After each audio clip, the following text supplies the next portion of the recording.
сайттай эрчим хүчний зориг сайттай бид уулзсан. Ингээд Borrow Gold аюу толгоогоос ард ээлүүдийг бидэнд өгсөн. Бидний мэдж байгаа зүйл гэвэл 3 хувилбар байна. 34% байвал ийм байна гэдэг. Энэ бүхнийг бид бүр албан ёсоор одоо эсвэл яриад ард түмэндээ эх 7 хоногоос ингээд тайлгна. Ямар мэдээллүүдийг ирвэ гэдгээ.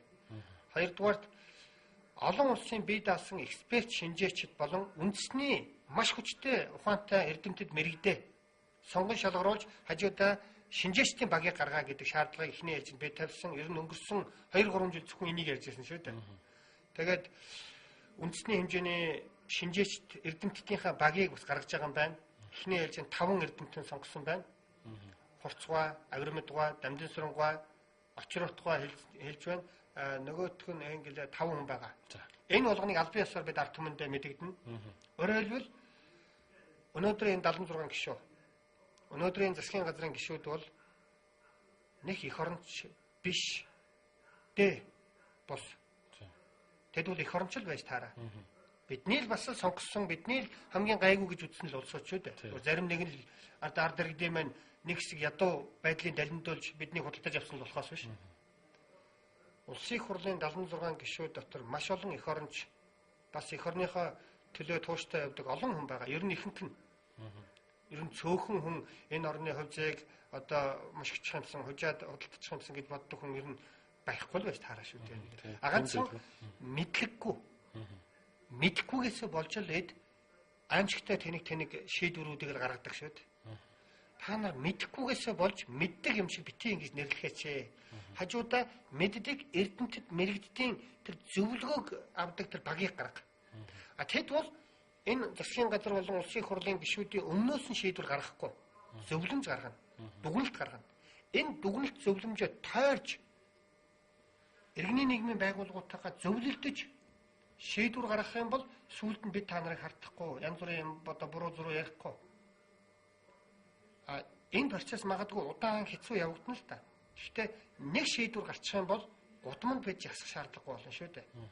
Тэгээд ард иргэдийн маань төлөө сайн шийдвэр гараад сайн үр дүн гарна.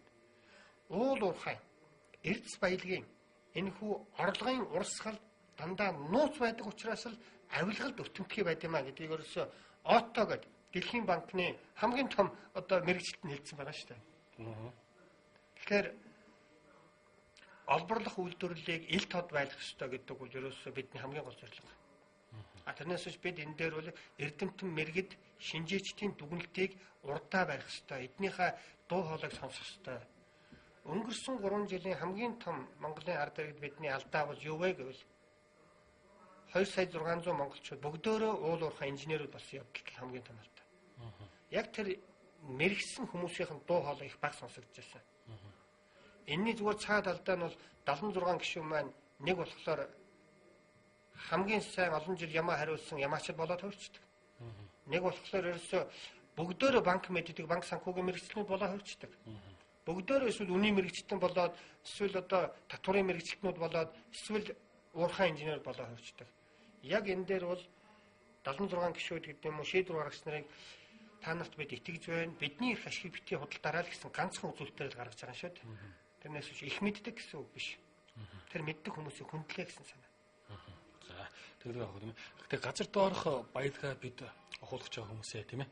Тэгээд баялаг бол мэдээж дуусна. Яг хэдэн 10 жилдээ байгаа нөөц гэж яригдж байгаа ч гэсэн тийм ээ хязгаарны цаг дуусна. Тэгээд яалчгүй гэрэн дээр бол анхаарах хэрэгтэй болж байгаа юм а тийм ээ. Тэгэхээр иргэний хөдөлгөөнүүд гэдэг юм одоо жишээлбэл та тийм ээ хэдэн хувь нь зүгээр бидэнд үлдэх ёстой гэдэг юм уу бид ашигын тэдэн хувийг авах ёстой гэсэн ийм гэрээ хийх бодолтой байгаа тийм ээ. Тухайдууд одоо 34 76 гэж яригдж байна тийм ээ. Яг 50 50 байж болохгүй гэж яригдж байна тийм ээ. Та бүхэн юу гэж бодож байгаа? Бид эсвэл ард иргэдийг л төлөөлж байгаа болохоос бид ёсны өөрсдийн байр суурь гэж байх ёсгүй. Тэгэхээр 34 дээр үү, 54 дээр үү, 64 нү, 99 нү, 14 нү гэдгийг эрдэмтэд мэрэгд шинжээчд өөрсдөө гаргадаг. 34-ийг голж байгаад бүр альчгүй болчихгүй. Эсвэл 34 юу ч бишээ. Саяхан одоо Югославийн маш том уул уурхайн гэрээ хийгээд ингээд явж байхад саяхан биш 2 жилийн өмнө Норвегийн шинжээчд оролцож шинжээчд орж байгаа шүү дээ. нөгөө гадаадын хөрөнгө оруулагчтай маш хүчтэй одоо эксперт шинжээчдийн дүгнэлт гарч яаж 75% хүртлийн авах тийм боломжийг бий болгосон байгаа юм. За. Бид дэлхийн жишгийг бас хамаагүй дагаж болохгүй.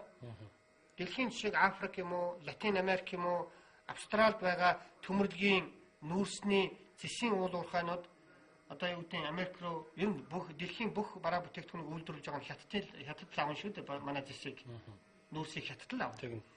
Тэр хятад руу өгөхөд юу гэдэг 44% нь байсан байж болох юм. Гэтэл 200 км-ийн наан байгаа аюу толгоогоос 5 толгоогоос хятадын тэр үйлдвэрлэлийн тэр том эрэлт хэрэгцээ рүү ингээд шууд өгчих юмн дээр бол бүр илүү монголчуудад давуу байдал байхыг үгүйсэхгүй. Бид байж болох хамгийн дээд хэлбэрээр л гэрээ хийх ёстой. Ард иргэдийн мань ирэх шиг гэдэг бол 99 биш бүр 100% бидэнд байх боломж байна уу гэдгийг асуух ёстой. Харин энэ дээр за уучлаарай хамгийн сайн максимум боломж нь бол тэд байна гэдгийг эрдэмтэд гаргаж ирэх ёстой. Эрдэмтэд шинжээчдийн дүгнэлтийг бид гаргах ёстой. Тэгээ ганцхан ашиг харах биш.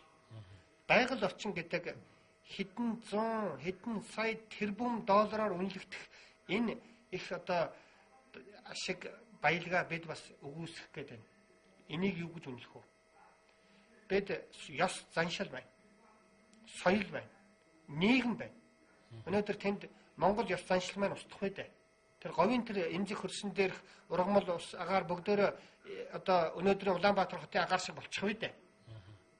Би зүгээр нэг жишээ хэлье. Бангладешт маш замбраагүй уул уурхай үйл ажиллагаа явагдсан. Бас л баялагтай орн байсан. 60-70-аад оны үед маш их уул уурхай одоо үйл ажиллагаа олборлох уурхай явагдсан. Бээрэнд бас явагдсан. Бээрэнд агенхан манс айхтар их одоо хүмүүнсийн эрх ашигыг зөрчиж байна. Байгаль орчныг сүйтгэж байна гэдэг мэдээллийг Канадын найз нөхдүүд гэдэг төрийн бас байгууллагаас мэдээлэл өгч тэрийг Монголын ард түмэнд би нэг шаардлагатай нэг нөхөртэй хэвлэлийн байгууллага хийж 2006 онд ард иргэд маань тэгж сэлсэн шүү дээ. Тэр хүнд би бол маш их баярлагдав. Сүүлд нь тэр хүнийг бас их хүнд байдалд оруулсан гэж ярьж байна лээ. Зөв мэдээлэл бидэнд их чухал л да. Би зөв нэг мэдээлэл. Бангладешт нийт гүний усных нь 66% нь Чанадын хороор хордогдсон. Хонгор сумын чанад гэдэг шиг хороор бүр хордогдсон. Энэ бол тодорхой. Тэр Бангладешийн ард түмэн өнөөдөр тэр цайнад одоо алга болохгүй. Ямар аргаар алга болгодгийг мэдэхгүй. Дандаа байна. Тэр цайнадтай ус ингээд одоо ууж байгаа. Хүнслийн хортой ус ууж байгаа. Энэ ард түмэн үндэсний оршин тогтнох, эс оршин тогтнох гэдэг бол одоо маргаантай болж эхэлж байна. Ганцхан мөнгө ярих биш. Байгаль орчин. Соёл, түүх, Монголын тусгай тогтнол, геополитикийн асуудлууд энд орж ирнэ. Энэ болгон дээр алдаад, оноод бүр сүйд болчихсон. Тэр улс орнуудын засгийн газар байна уу, хүмүүс ард иргэдийн төлөөлөөс бид бас зөвлөгөө авах хэрэгтэй. Наад одоо хөрөнгө оруулагч нар чи ингэж биднийг хуурсан шүү. Энэ дээр нь болгоомжтой байгаарай. Бид мэдэхгүй байгаагаа бас мэдэх хэрэгтэй.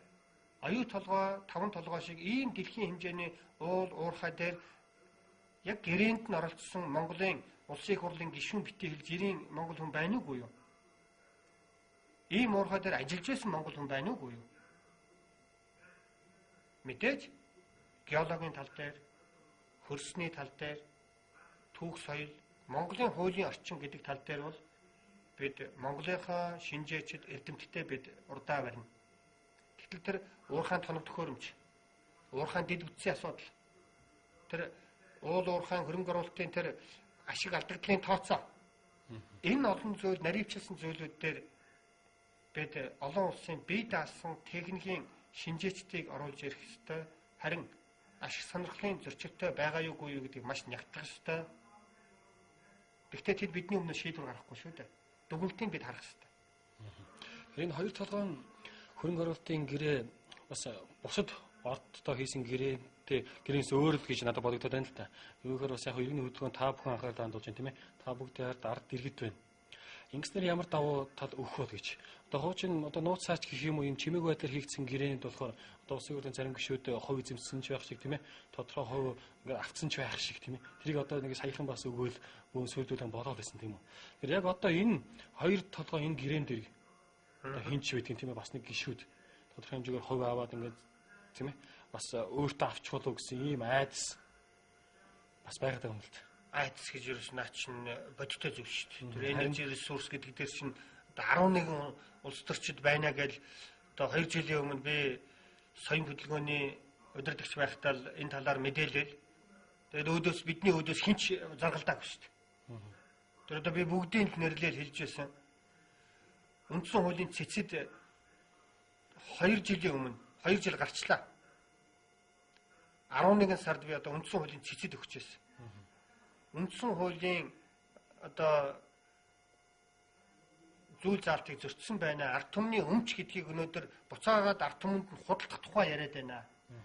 Бүр тодорхой зааж байсан. Энэ болгон дээр бидний тэмцэл улмал хатуур нь улмал чамбайрна. Мэдээж энэ уул уурхайн гэрээ сайн ашигтай явагдаасаа гэж байгаа. Тэгэхгүй тэгэн зогсчоод ерөөсөө энийг зогсоох гэсэн хинч байхгүй. Гэхдээ бороог олж байх хэрэггүй. Хөрөнгө оруулалтын гэрээ гэж бүгд ярьж байна. Хөрөнгө оруулалтын гэрээ гэж юу юм бэ гэвэл одоо байгаа хууль, үндсэн хууль ялангуяа түүнээс давсан зүйл ерөөсөө байх ёсгүй. Хөрөнгө оруулалтын гэрээ гэдэг бол хууль тогтоомж журманд заагдаагүй. Наривчлан боловсрогдоогүй. Заалт зохицуултанд бүрхэг байгаа. Тийм зүйлүүдийг л тодруулах гэж ордог болохоос биш одоо байгаа хуулийн дээгүүр айхтар заалтыг оруулж хөрөнгө оруулалтын гэрээ хийнэ гэсэн үг биш шүү дээ. Ерөөсөө хөдөлмөрийн хууль гэдэг ихэд чинь нэг талд байгаа. За энэ бол тал юм байна л гэдгийг заадаг. Тэрнээс биш энэ талд явж байгаа жалга байна. Энэ талд явж байгаа нуур байна гэдэг тэр нарийн ширийн зүйлийг заадаггүй. Тийм учраас хөдөлмөрийн гэрээнд хөдөлмөрчин хүний эрх ашигыг ингэж хамгаалаарай. Ажлаа салахаар бол заавалчгүй тэдэн удаа сануулсан байх ёстой. Сахилгын арга хэмжээ авсан байх ёстой. Тэгээд болохгүй бол гэд ингэж ярьдаг. Адил төстэй ажлуудын санал болгосон байх ёстой гэдэг юм уу? Албан тушаал бууруулж хийж ажиллуул гэдэг юм уу? Олон шат дараалал байдаг. Гэхдээ энээс илүү наривчлах зүйл байх юм бол хуулинд би тусгаж чадахгүй байна. Энэ олон хөвчлүүдийг би мэдэхгүй байна. Тийм учраас хамтын гэрээгээр дотроо зохицуулаарай. Хөдөлмөрийн гэрээгээр та зохицуулаарай гэж заадаг. Яг үүнтэй адилханаар хөрөнгө оруулалтын ашигт малтмалын хууль гэдэг бол ашигт малтмалын тухай хууль нь бол ерөнхийдөө ийм шүү гэдгийг зааж өгч байгаа. Харин энэ дотор оюу толгой гэдэг уурхайг ашиглахын тулд ийм нарийн зүйлүүдийг нь орхигдуулсан байхыг гэрээгээр заагаарай л гэсэн санаа. Гэтэл хөрөнгө оруулалтын гэрээ гэхлээр одоо энэ ашигт малтмалын тухай хууль үндсэн хуулиос давсан зүйл оруулах гэж оролдож байгаа явдал нь бол ард иргэдийн маань Монголын ард түмнийг басан дарамжилж байна л гэсэн санаа. За яг ямар санааг ярьж байна? Тийм ээ хинт их аимшигтай өгүүлбэр та явуулах гэдэг. Албарлах үйлдвэрлэлийн гэдэг бол асар их мөнгөний урсгал. Одоо Эрдэнэтийн асар их мөнгөний урсгал дээр энэ хоёр намын сайлын үнэ болчлоо гэдгийг дээр доргол бүгдээрээ ярьж шин юм тий.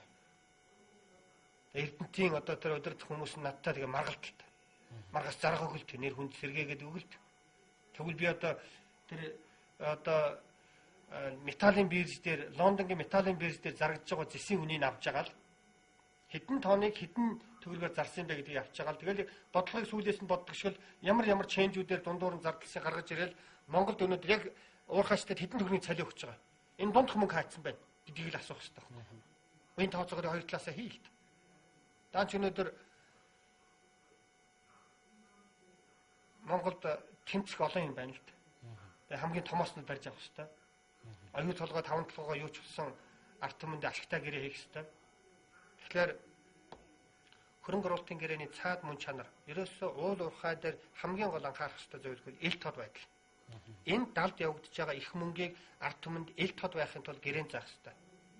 Энэ далд явагдаж байгаа энэ мөнгөний энэ тоо баримт янз бүрийн зүйлүүдээр яг эрдэмтэд экспертүүд мэрэгчлэтнүүдийн дүгнэлтийг гаргаж яаж энэ дээр хамгийн сайн хөлбөрийг бид сонгох хэрэгтэй.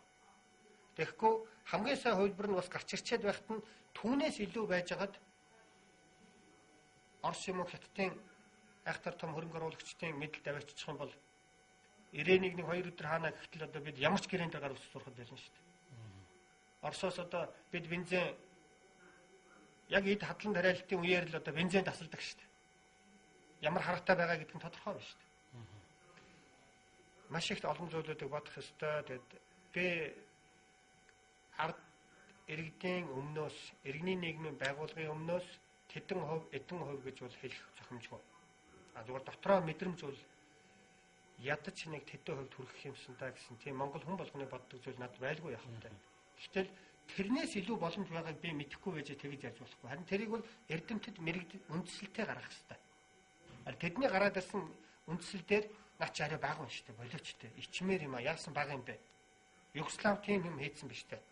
Африк тийм сан гэрээ биш дээ. Ядаж манай эрдэмтийн гэрээ чинь 51 юм шүү дээ. Үчи тийм яагаад болдгоо юм бэ гэдгээ бид бол асуух хэрэгтэй. Ингээд болж байна. Үннээс илүү ийм боломж байна. Эсвэл боломж байхгүй байна гэдгийг эрдэмтэд шинжээчд нь гаргах хэрэгтэй. Тэдний дүгнэлтийг ард түмэн бас хүндлэх хэрэгтэй. Хэн сайн мэдж байна тэр нь энэ дээр илүү сайн ажиллах хэрэгтэй. Ингээд та бүхэн ямар ч үсэн 7 оноос эхлээд иргэдтэй мэдээлэл өгөөд эхлэх юм шиг тийм энэ орд газрын тухай тийм ээ. За тэр эрдэмтэн ийм байр суурьтай ийм байна тийм бай гэдэг өөрсдөө гэсэн байр суурийг хөргөх юм шиг байна тийм ээ. За тэгэхээр иргэдэд бол энэ хөрөнгө оруулалтын гэрээ яаж хийгдсэн бас зарим иргэдэд бол хамаагүй тийм ээ. Зүгээр ашиг нь бодож сууж байгаа л да. Тухайд одоо 2 намын амлсан сая 500 төгрөгийг одоо орд газруудыг ашиглаад эхлэхээр өгчих юм шиг тийм ээ. Бас бэлэн мөнгөөр өгчөөсөж гэж бодож найдаж байгаа хүмүүс байгаа л да. Иргэний нийгмийн байгууллагууд яг ямар хэлбэр гэдэг юм уу тийм ээ. Тэр их мөнгөө гэдэг юм уу Монгол улсад орж ирсэн мөнгөө зарцуулахын зүйтэй гэж үзэж байгаа бай.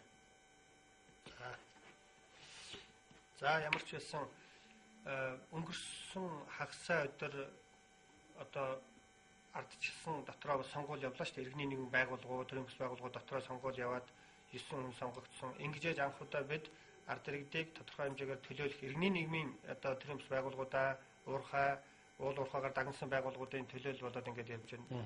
Гэхдээ л энэ хүмүүс өөрсдийн мэдл гэж байхгүй. Зөвхөн ард иргэдийн хүсэж байгаа хүслийг хамгаалж тэдэнтэй одоо мэдээллийг өгч авалцнаа гэсэн үг. Тэгээд өнгөрсөн дөнгөж саяхан гэхтэл одоо бид 6 хүртэл одоо манай 9 хүн хуралдаж байгаа л тарж байгаа. Тэгээд хуралдаад харахад бид дотроо юу ярьсан байг бол засгийн газрын ажлын хэсэгтээ бид яаж ажиллах юм бэ гэдэг журмаа гаргаж байгаа. Бид мэдээлэл авсан тохиолдолд нэг өдрийн дотор бидэнд өг. Бид одоо авсан мэдээллүүдээ байнга ард түмэндээ ингэж танилцуулах хэрэгтэй. 7 хоногт бид одоо тэдэн удаа хэвлэлийн баг хурал гэдэг юм уу ямар хэлбэрээр үүдээ ард түмэндээ мэдээллийг өгнө гэсэн тэр журмаа гаргаад энийг нөгөө хамтран ажиллах гэж байгаа ажлын хэсэгтээ нэгд өдөр өгөх юм байна. Энийг бид баталгаажууллаа. Тэр дотор ч санал зөрчилдсөн тохиолдолд үндэсний хэмжээний экспертүүдээ сонсох ёстойгоо зөндөө юм орж байгаа. Зөндөө нарийн залтууд орно. Энд чинь бас л одоо хариуцлага шүү дээ. Тэгтэл бид хөрөнгө оруулалтын гэрээн дээр амлаж чадах ганцхан зүйл байна. Мэдээллийг нээлттэй болгоно. Ард иргэдийн байр суурь, дуу хоолой, санаа зовж байгаа зүйлүүдийг яг л тунгалгаар тэдэнтэй зөвлөлдөж санаа бодлооч оруулахын төлөө явна. Оруулахгүй байгаа тохиолдолд яагаад вэ гэдэг үндслийг нь гаргаж ард түмэнд таниулна. Тэгээ ард түмэнд тэн дээр зөвшөөрөхгүй. Би тэмцэх ёстой гэвэл бид тэр тэмцлийг одоо зохион байгуулах, урд нь явах ёстой л улсууд. Энийг л амлаж чадна. Бид үнэнч байна. Бид шударгаараа байна. Энэ 9 хүн ийм юм л амлаж байгаа. Ямар ч байсан ард иргэдийн төлөөлөл байна. Зүгээр та 1.5 сая төгрөгийг хуваарлах тухай асууж байна.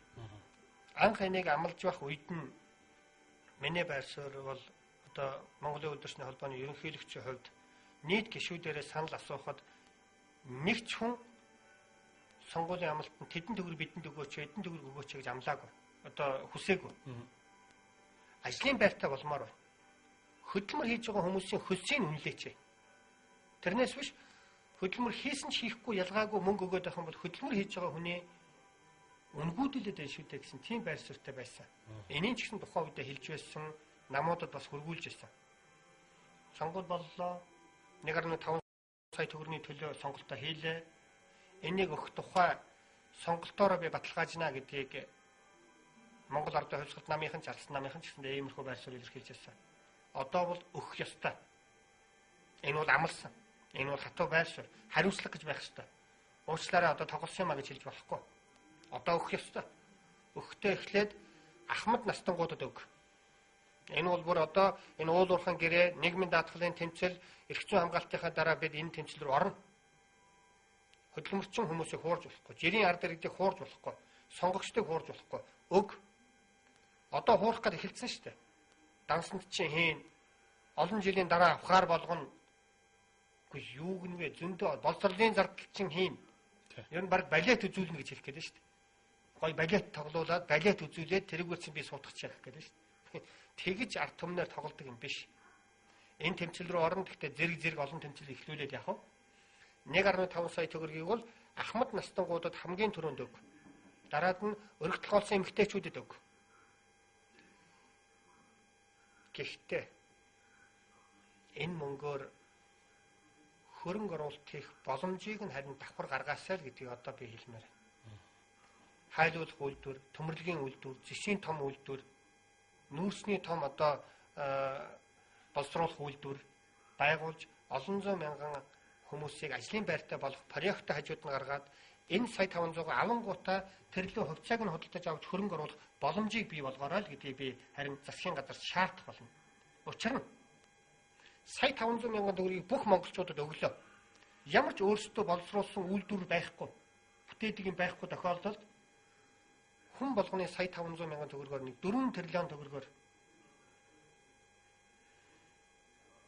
ирээний лангуун дээрх бараанууд тэдэн тийм их хэмжээгээр л Монгол руу гүйгдэж орж ирнэ л гэсэн үг шүү. Хүмүүсийн орлого нэг 30-40% нэмэгдэнэ гэдэг бол тэр дайны ирээний бараа Монгол руу гүйгдэж орж ирнэ гэдэг бол гутам шиг, аим шиг. Тийм болохгүй тулд хажууд нь харин үйлдвэрлэлд давхар бариараа л гэдгийг хэлмээр байна. Хоёрдугаарт оюу толгой, таван толгой, олборлох үйлдвэрлэлээс орж ирж байгаа баялагийг шавхагддаг энэ баялагийг шавхагдчихгүй оюуны баялаг болгох юмсандаа л гэж би хүсэж байна. Өөрөөр хэлбэл Монголын залуучуудыг тэр барууны дэлхийн хэмжээний боловсрол эзэмшдэг газрууд руу одоо тэтгэлэгт хөтөлбөр боловсруулж явуулаач гэдгийг л одоо 2 жилийн өмнөөс ирсэн 5 толгой, оюу толгой, тэтгэлэгт хөтөлбөр, тоот хөтөлбөр гэдгийг хэрэгжүүлээч.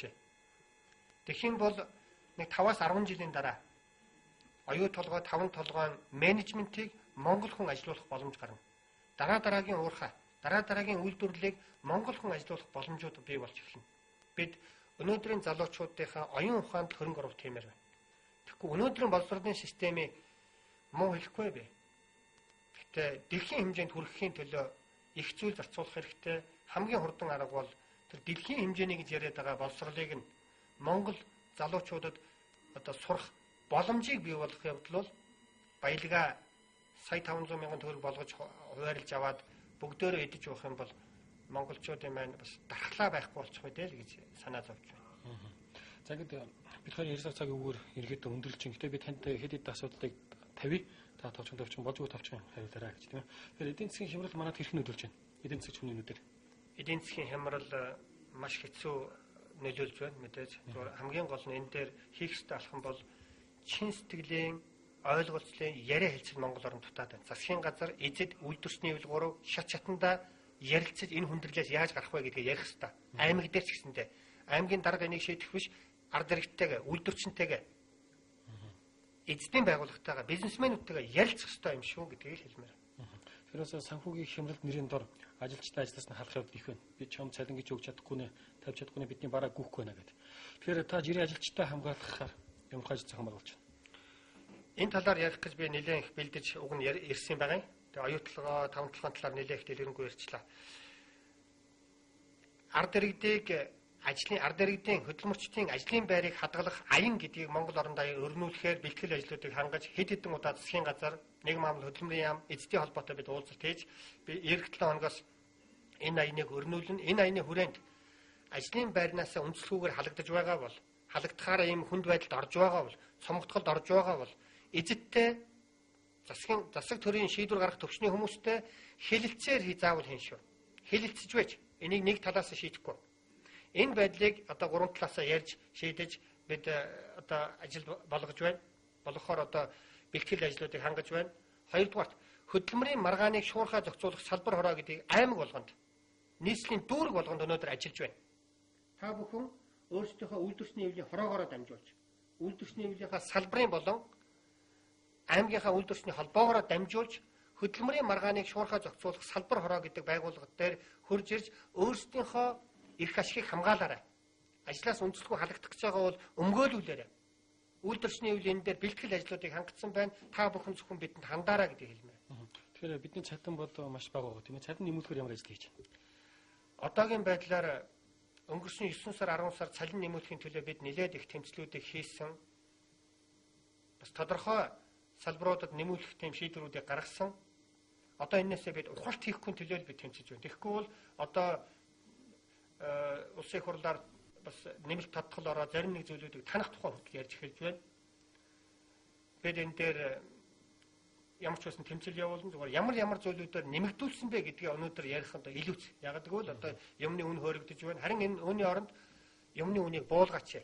Олигархууд дэндүү галзуураад байна.